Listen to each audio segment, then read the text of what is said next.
弟兄姊妹平安，今天是2025年的3月31号。今天的经文是诗篇53篇，利未记23章26节到41节，启示录19章第1节到第8节。今天要跟大家分享的主题是赞美上帝。上帝吩咐摩西，命令以色列人要谨守节期，赎罪日要禁食，要献祭，守安息日敬拜上帝，要献上感谢。守这个住棚节、严肃会、收成节等等的这些所有的节期，都是向上帝献上感恩及赞美。利未记23章26节到41节这样说道：每年7月初10是赎罪日，那一日你们要禁食，要聚集敬拜上主，向他献火祭。那天你们不可做任何日常的工作，因为是赎罪日，要在上主你们的上帝面前行赎罪礼。无论谁若在那一天吃东西，就要从上帝的子民当中开除。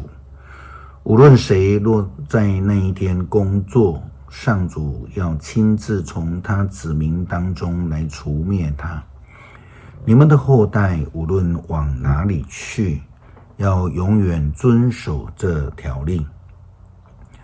从7月初9的黄昏到第二天的黄昏，你们要守这一天做特别安息日，并且在这一段时间内禁食。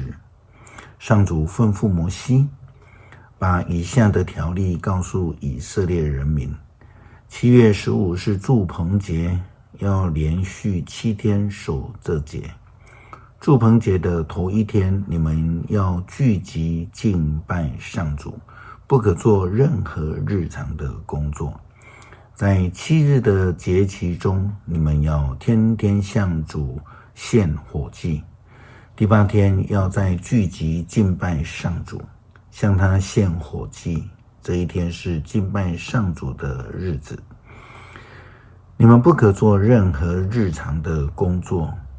上面所列的日子是宗教节期，你们要聚集敬拜上主，天天按照条例向他献火祭、烧化祭、素祭、生祭和奠祭。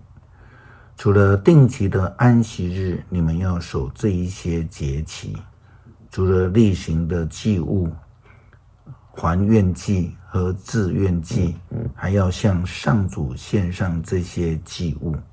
收割完成后，你们要从7月15日开始守这节期7天。这一天，第1天和第8天是特别安息日。第1天，你们要拿果树所结最好的果子、棕树枝、茂密的树枝和柳枝，在上帝你们的上帝面前欢欣庆祝。你们要庆祝这节期7天，要世世代代遵守这条例。赞美的原文的意思是感恩，这是基督徒应当要有的信仰生命态度。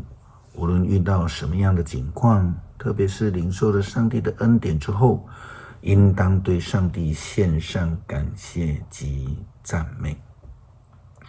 约翰在末后的启示当中谈到，有一大群的人大声呼喊说：哈利路亚，称赞上帝，因为拯救、荣光、全能都从上帝而来。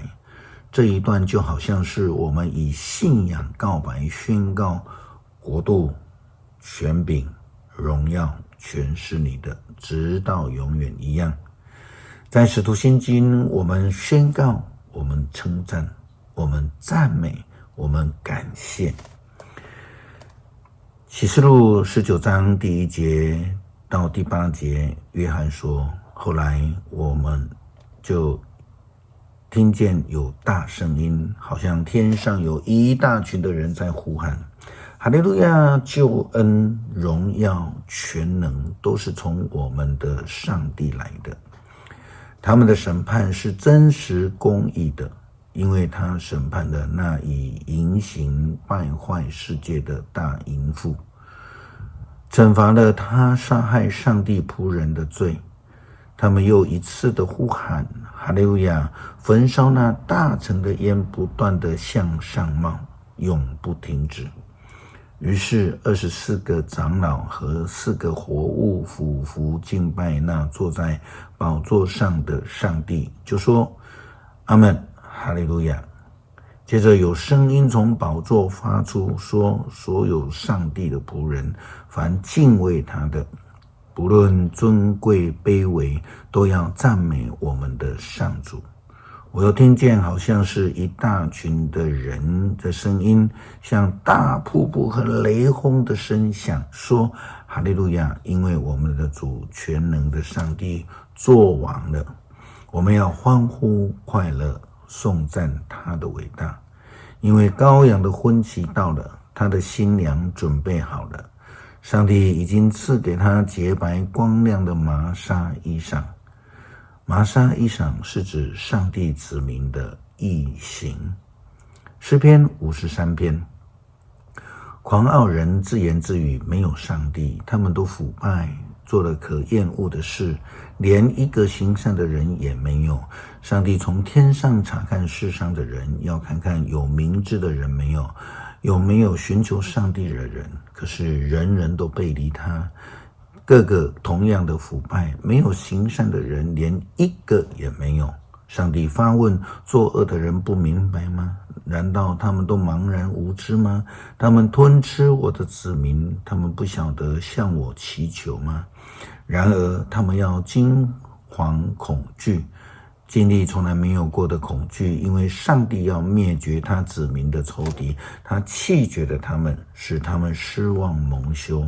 愿以色列的拯救从西安来，那时上帝要让他的子民重整家园，雅各的子孙要雀跃，以色列的人民要欢欣。